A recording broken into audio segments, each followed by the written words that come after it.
दोस्तों नमस्कार, मैं अभिलाष प्रसाद LIC इंश्योरेंस एडवाइजर। आज मैं आपको बताऊंगा कि जब भी हम कोई भी बीमा लेते हैं LIC का, तो हमारा जो पॉलिसी है वो रिवाइवल हो जाता है।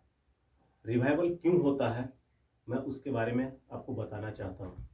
दोस्तों, जब भी हम कोई बीमा लेते हैं, या तो हम ईयरली प्रीमियम देते हैं, या हाफ ईयरली देते हैं, या क्वार्टरली देते हैं, या मंथली देते हैं।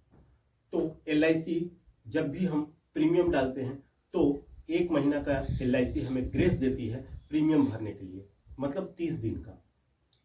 वो लागू होता है ईयरली प्रीमियम में, छमाही प्रीमियम में, और जो हम तिमाही लेते हैं यानी क्वार्टरली, उसमें 1 महीना का हमको ग्रेस पीरियड मिलता है प्रीमियम डालने के लिए।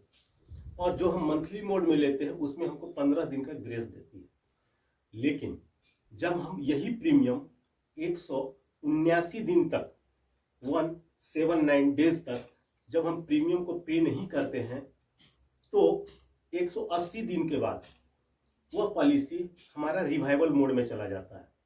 तो रिवाइवल मोड में जाने के बाद क्या होता है कि एक तरह से वो पॉलिसी हमारा लैप्स हो जाता है। फिर से उसे हमें पुनर्चालित करना पड़ता है, जिसमें एक प्रक्रिया लग जाता है। फिर से आपको फॉर्म भरना पड़ेगा, आधार कार्ड देना पड़ेगा, सिग्नेचर देना पड़ेगा, और अगर जरूरत पड़ा तो मेडिकल भी लगेगा।